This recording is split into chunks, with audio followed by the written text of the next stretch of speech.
እስኪ ራሳችሁን በታማኝነት ጠይቁ።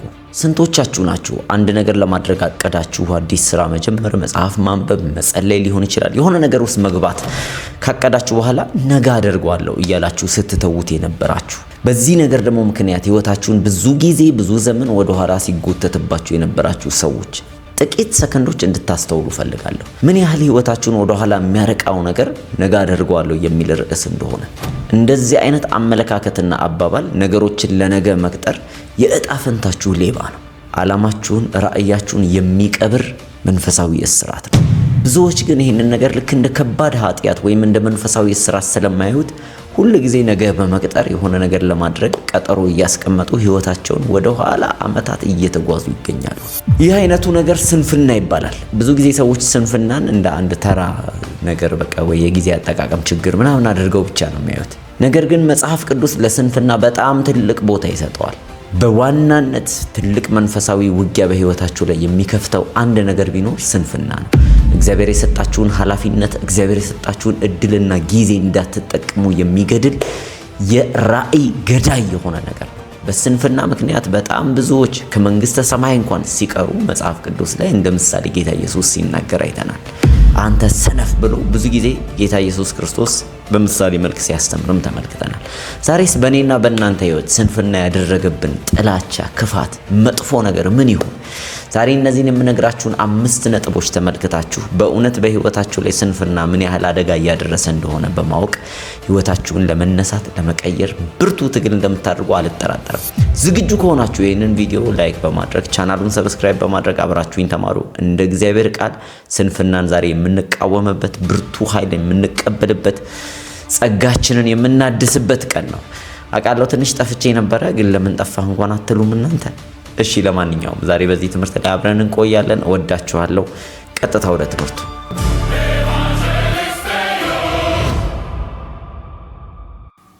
መጽሐፍ ቅዱስ እንደዚህ ይላል፣ የትጉ እጅ ትገዛለች፣ የታካች እጅ ግን ምን ትላለች? ትገብራለች ይላል። ሁል ጊዜ በበረከትና በእርግማን መካከል ያለው ግልጽ ልዩነት ስንፍና ነው። ትጋት ሁል ጊዜ የበረከት ውጤት ነው። እግዚአብሔር አንድን ሰው ሲባርክ አንዱ በትጋት ነው የሚገለጠው ያ ሰው፣ ወይም እግዚአብሔርን በረከት ይዞ ለማቆየት ለማስቀጠል፣ በረከቱን የራሱ ለማድረግ አንድ ሰው በትጉ ማንነት ውስጥ ሊገኝ ይገባል። በዛው ልክም ስንፍና የእግዚአብሔርን በረከት ማስወሰጃ፣ በህይወታችሁ ላይ እርግማንን መሰብሰቢያም ሊሆን ደግሞ ይችላል። አስቡት፣ እግዚአብሔር ምድሪቱን አሳልፎ ሰጥቷችኋል። በሩ ተከፍቷል፣ እየተጠበቃችሁ ነው። ነገር ግን እናንተ ዛሬ አልመጣም ነገ እሄዳለሁ ብትሉ ያ ምድር የእናንተ ይሆናል? ርስቱን ስትጠቀማላችሁ? ወይም ደግሞ መሬቱ ተዘጋጅቷል፣ ለዘር ለሰብል ተዘጋጅቷል። እግዚአብሔር መሬቱን አዟል እንድታበቅልላችሁ። እናንተ ግን ቆይ ዛሬ አልዘራም ከነገ ወዲያ እዘራለሁ፣ በሚቀጥለው ዓመት እዘራለሁ ብትሉ የዚህን ዓመት መከር ትሰበስባላችሁ። ስንፍና ማለት በህይወት ላይ ልክ እንደዚሁ ነው። በመጽሐፍ ቅዱስ ላይ በኢያሱ ዘመን የሆነው ልክ እንደዚሁ ነው። ትዝ ካላችሁ እግዚአብሔር ወደ ተስፋይቱ ምድር ሊያገባቸው ነው ከግብጽ ምድር ያወጣቸው። ብዙ ተአምራት ተናግሮባቸዋል። የተስፋ ቃል አላቸው። እግዚአብሔር ሊያገባቸው እንደሆነ ገና አስቀድሞ በአባታቸው በአብርሃም ዘመን ሲናገር የቆየበት ነገር ነው። ነገር ግን እነሱ ዮርዳኖስን ተሻግረው ባህሩን ተሻግረው ወደ ተስፋይቱ ምድር መግባት ሲገባቸው በዛ በምድረ በዳ ላይ መለገም ጀመሩ። በቃ ገና ሳይገቡ እዛ ምድር ላይ ምን እንደሚሆኑ እያሰቡ አለቅን ጠፋን እያሉ ማጉረምረም በእግዚአብሔር ፊት ጀመሩ። እግዚአብሔር ታዲያ በጣም አዘነ። በማንጎራጎራቸው ምክንያት ጠፉ ይላል። ስንፍና አንዱ እግዚአብሔር ትሆናለህ ያለውን አለመቀበል፣ አለማመን ራሱ የስንፍና ምልክት ነው። ስለዚህ ዛሬ ስንፍናን ለአንዴና ለመጨረሻ ጊዜ ከህይወታችሁ የሚያጠፉ 5 ሚስጥራትን ነግራችኋለሁ። ልብ ገዝታችሁ በደንብ አዳምጡኝ። የመጀመሪያው ሚስጥር ነገ የሚባለውን ቀን ከህይወታችሁ ላይ ሰርዙ። መጽሐፍ ቅዱስ ሲናገር ስለ ነገ አታስቡ፣ ለነገ አትጨነቁ፣ ለነገ ክፋቱ ይበቃዋል ነው የሚለው። በተመሳሳይ መንገድ ነገ እያላችሁ የምትቀጥሩትንም ነገር ሰርዟቸው። ነገ የኛ አይደለም፣ እርግጠኞች አይደለም። ነገ አደርገዋለሁ የሰነፎች አባባል ነው። ዛሬ እንዳታደርገው ምን ከለከለ? ሁሉ ጊዜ አይምሮአችን በተሳሳተ ተስፋ ይታለላል። ነገ የማድረግ ነገ የተሻለ ጊዜ እንደሆነ ነገ የተሻለ ታይም እንደሚኖረው በማሰብ ማለት ነው። እውነቱን ግን ልንገራችሁ፣ አይደለም የዛሬውን ለነገ ቀጥራችሁት ነገ ራሱን የቻለ የተጨናነቀ ነገር ይዞ ይመጣል። መጽሐፍ ቅዱስ ሲናገር ቀኖቹ ክፉዎች ናቸውና ዘመኑን ዋጁ ይላል።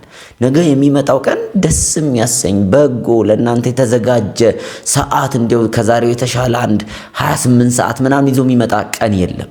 ነገ ከዛሬ የባሰ የተጨናነቀ የሚሆን ክፉ የሆነ ቀን ነው። ቀኖቹ ምንድን ናቸው? ክፉዎች ናቸው ነው የሚለው መጽሐፍ ቅዱስ ኤፌሶን ምዕራፍ 5 ቁጥር 18 ላይ። ስለዚህ ነገ ስትቀጥር ክፉ የሆነ ቀን ላይ ቀጠሮ እየቀጠርክ ነው እና ይህንን ቅዠት ከአንጎላችሁ ከአእምሯችሁ አስወግዱለት። መጽሐፍ ቅዱስ በምሳሌ ምዕራፍ 27 ቁጥር 1 ላይ እንደዚህ የሚል ቃል አለ። ነገ የሚሆነውን አታውቅምና በነገው ቀን አትመካ ይላል። በፍጹም በህይወት ላይ አንድ ለውጥ ከፈለክ ነገ ይመጣል ብለህ ከመጠበቅ ይልቅ ዛሬውኑ ተነስተህ ለውጥን ለማከናወን እጅህን መዘርጋት አለብህ።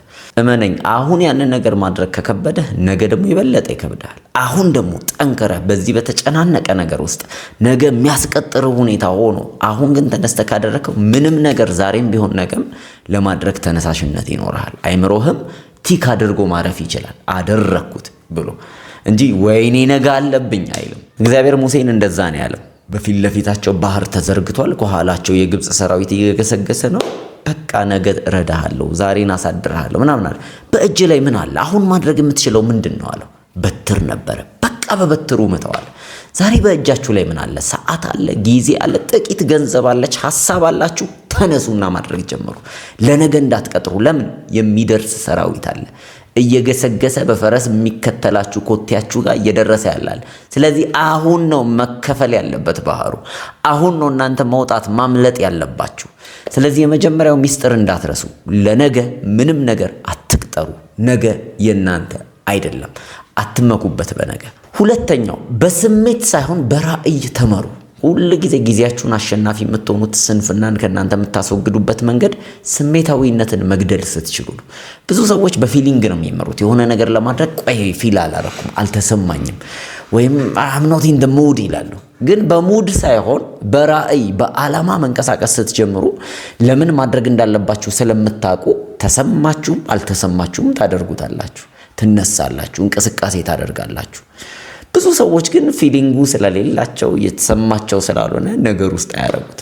ቶሎ ሪዘርቭ ያደርጋሉ፣ ራሳቸውን ይከለክላሉ። ይሄ ታውቃላችሁ የሰነፍ ሰው ምሳሌ ነው። ሰነፍ ሰው ህይወቱን የሚመራው ቆይ ደስ ሲለኝ ይሄን አደርጋለሁ፣ ሙዴ ሲመጣ ይሄን አደርጋለሁ። ብድግ ብሎ ድንገት የሆነ ነገር ያደርጋል፣ ደግሞ የሆነ ነገር አያደርግም። ብድግ ብሎ ድንገት ሲሰማው ይጸልያል፣ ከዛ ካልተሰማው ደግሞ አይጸልይም እንጂ መርህ የለውም። በየቀኑ ከዛሬ ጀምሮ ጸልያለሁ ብሎ በዓላማ ተነስቶ በራእይ ተነስቶ የሚያደርገው ምንም አይነት መርህ የለም። የሚመራው ፊሊንግ ነው እንጂ ፐርፐዝ አይደለም፣ ራእይ አይደለም። ምሳሌ ምዕራፍ 20 ቁጥር 4 ላይ እንደዚህ የሚል ቃል አለ። ሰነፍ በክረምት አያርስም፣ በጊዜው ግን ይለምናል እንጂ ምንም አያገኝም ይላል። አያችሁ፣ እርሻ የሚታረሰው ስሜት ስለተሰማችሁ በቃ አሁን ልረስ ስላላችሁ ሳይሆን ወቅት አለው፣ መርህ አለው። ሁሉ ጊዜ መርሁን ጠብቃችሁ በማረስ ሰዓት ላይ ማረስ፣ በመከር ሰዓት ላይ ደግሞ ማጨድ ትችላላችሁ። አለበለዚያ በስሜት ከሆነ የምታርሱት በስሜት ደግሞ አጨዳ አይመጣም። ኤቭሪቲንግ ፕሪንሲፕል ስለሆነ ፀሐይ ድንገት ተሰምቷት አትወጣም። እግዚአብሔር ሲያስቀምጣት ፕሪንሲፕል አለ። ማለዳ ማለዳ ጎህ ሲቀድ ፀሐይ ትወጣለች፣ ደግሞ ምሽት ላይ ወደ ቤቷ ትገባለች። እንግዲህ በእኛ አባባል ማለት ነው። ስለዚህ ኤቭሪቲንግ እዚህ ምድር ላይ መርህ አለው። በመርህ ውስጥ የሚገባ ሰው ሰክሰስፉል ነው።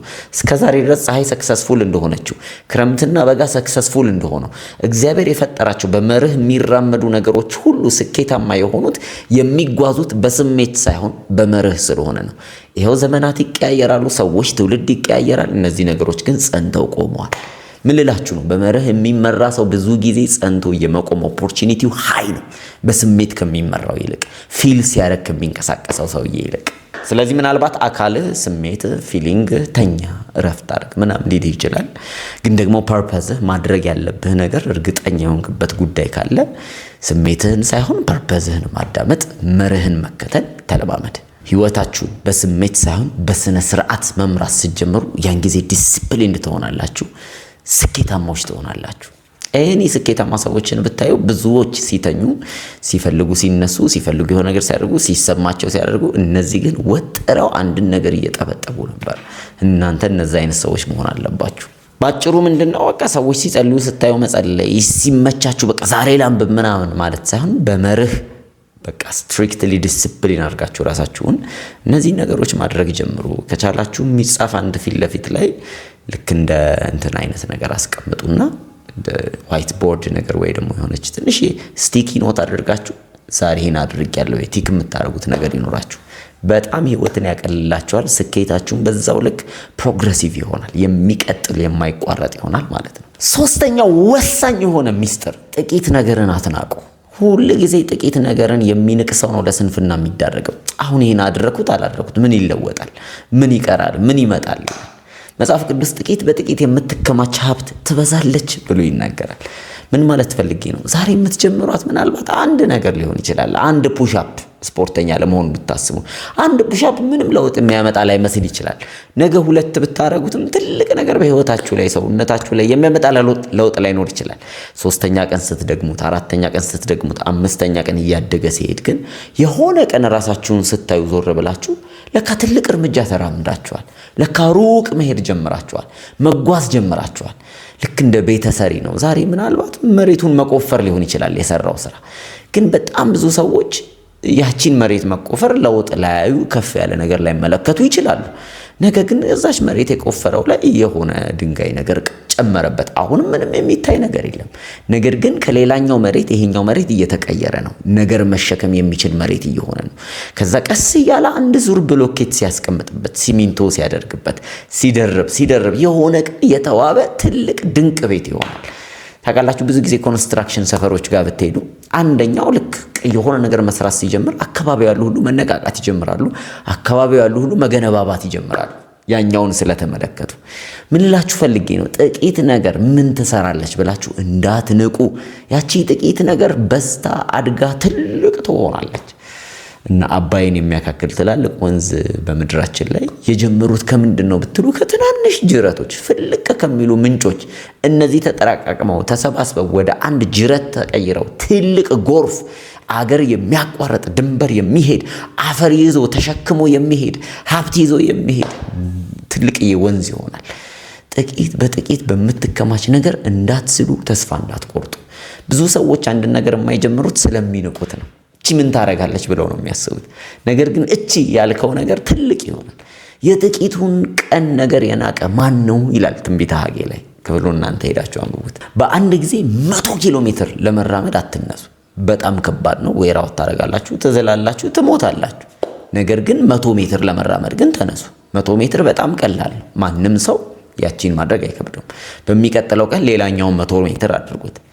እመኑኝ፣ በኮንሲስተንሲ ውስጥ ራሳችሁን ሳትገሉ፣ ሳትዝሉ፣ ተስፋ ሳትቆርጡ ምናልባት እነዚህን 100 ሜትሮች ተራምዳችሁ በ100 ቀን ውስጥ የምትፈልጉት ቦታ ትደርሳላችሁ። ግን 100 ቀን ረጅም ይመስላል። ዛሬ ግን አንድ ብላችሁ የምትጀምሩት ይሄ ነገር ብትጀምሩም ባትጀምሩም 100 ቀን ይደርሳል። ምን ልላችሁ ፈልጌ ነው፣ እያንዳንዱን ነገር ለመጀመር ልባችሁ እንዳይስል። ጥቂት ነገር ነው፣ ትንሽ ነገር ነው ብላችሁ እንዳትሞቱ። ዛፍ የሆነው በትንሽ ዘር ነው፣ ቺን በምታክል ለአይን በማትታይ እሷንም መሬት ውስጥ ተጠላ ጠፍታ ተሰውራ ማለት ነው። ከዛ ግን ትልቅ የብዙዎችን የሚያስጠለል ፍሬ የሚገኝበት ቅጠሎቹ የለመለሙ ትልቅ ግንድ ያለው ብዙ ነገር የሚሰራ ዛፍ መሆን ይችላል። ስለዚህ በጥቂት ነገር እንዳትሸወዱ። ጥቂት ነገር ብዙ ይሆናል፣ ትልቅ ይሆናል። አራተኛው ሚስጥር በህይወታችሁ ላይ አንድ ነገር እርግጠኛ ሁኑ፣ ተጠያቂነትን። በጣም ብዙ ሰዎች ማንም ተጠያቂነት አያስቀምጥባቸውም፣ ኃላፊነት አልተሰጣቸውም። እንደፈለጉ ህይወታቸውን ያስተዳድራሉ። በተለይ እንደዚህ አይነት ሰዎች ጥያቄ ልጠይቃችሁ። you are accounted። እግዚአብሔር ተጠያቂ ያደርጋችኋል። መጽሐፍ ቅዱስ ሲናገር በምድር ላይ የፈለከውን አድርግ ይላል። መክብብ 11:9 ላይ አንበቡት።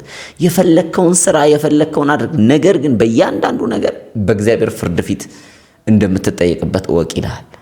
ምን ልላችሁ ፈልጌ ነው፣ ስለምትናገሩት፣ ስለምታደርጉት፣ ተደብቃችሁ ስለምትሰሩት ስለ እያንዳንዱ ነገር ተጠያቂዎች ናችሁ ልላችሁ ነው። ስለምትጠየቁበት በጊዜያችሁ ላይ ተጠያቂ ናችሁ። በተሰጣችሁ ኃላፊነት ላይ ተጠያቂ ናችሁ። እንደሚጠየቅ ሰው መኖር ጀምሩ። ትዝ ይላችኋል ጌታ ኢየሱስ ክርስቶስ የተናገረው አንድ ምሳሌ። አንድ ሰው ምን አደረገ ይላል፣ ለእያንዳንዱ ምናን መክሊት ሰጥቷቸው ሄደ። ለአንደኛው 5፣ ለአንደኛው 2፣ ለአንደኛው 1። 5 የተሰጠው ኃላፊነት እንደተሰጠው ገባው። ይሄ ነገር እኔ ጋር ሲያስቀምጠው ጌታዬ እንድነግድበት ብዙ አድርጌ እንድመልስ ነዋል። ሁለተኛውም እንደዛው። አንደኛው ግን ወስዶ ምን አደረገው ይላል፣ ቀበረው። አልነካውም፣ አላበዛውም። ምንድነው ጌታቸው ሲመጣ ያለው? አላደነቀውም። እንኳን ምንም ሳትነካካ ሰጠኸኝ አይደለም ያለው። ሰውየውም ዝም አይደለም ያለው። አንተ ክፉና ጨካኝ ጌታ እንደሆንክ እርግጠኛ ነኝ አለ። ስለዚህ ምን አደረኩት? ደበኩት፣ አልነካሁትም። ይኸውንካ ምን አለ? ጌታው በመጣ ጊዜ ደስተኛ አልሆነበትም። አንተ እንደዚህ እንደሆንኩ እያወቅህ እንዴት ምንም አላረክም? አትሊስት ለለዋጮች አሰጠን ፎር ዘ ባንከርስ፣ እነሱ እንኳን ለውጠው ይጠቀሙበታል። ኃላፊነት ያልገባ ሰው ነውና ቀሙት ተባለ። ተቀማ፣ ወደ ጨለማ ተጣለ ይላል መጽሐፍ ቅዱስ ሲናገር። ስለዚህ ያያችሁ ኃላፊነት እንደሌለበት ሰው አትኑሩ። እግዚአብሔር ጊዜ ሲሰጣችሁ ኃላፊነት ነው የሰጣችሁ። እግዚአብሔር ቤተሰብ ሲሰጣችሁ ኃላፊነት ነው የሰጣችሁ። እግዚአብሔር ስራ ሲሰጣችሁ ኃላፊነት ነው የሰጣችሁ። እንድታነቡ እንድትጸልዩ ጊዜ ሲሰጣችሁ ኃላፊነት ነው የተሰጣችሁ። በዛ ኃላፊነት you are accounted ትጠየቃላችሁ። ምን አደረጋችሁበት? እስቲ ልጄ ምን ሰራህበት የምንባልበት ቀን ይመጣል። ስንፍናን የምታሸንፉት አካውንተብል እንደሆናችሁ ስታስተውሉ ነው። አለካኔ እጠየቅበታለሁ በዚህ ጉዳይ እንደ ነገሩ ማየት የለብኝም ብላችሁ ትነሳላችሁ። ስለዚህ በየትኛውም የተሰጣችሁ ዕውቀት፣ ጊዜ፣ ሐሳብ you are accounted። የመጨረሻው አምስተኛው ሚስጥር ስንፍናን የምታሸንፉበት ድንቅ እውነት ልንገራችሁ። አካባቢያችሁን ተቆጣጠሩ። ምን ማለቴ ነው? ከማን ጋር ነው የምትውሉት? በምን አይነት ሁኔታ ውስጥ ነው የምትውሉት? ከማን ጋር ነው የተጣመራችሁት? እነዚህ ነገሮች ወይ ሰነፍ ወይ ትጉ ያደርጋችኋል። በቃ ከ3 ትጉዎች ጋር የምትኖሩ ከሆነ 4ኛው ትጉሃን ናችሁ። ከ6 ሰነፎች ጋር የምትውሉ ከሆነ 7ኛ ሰነፍ ናችሁ።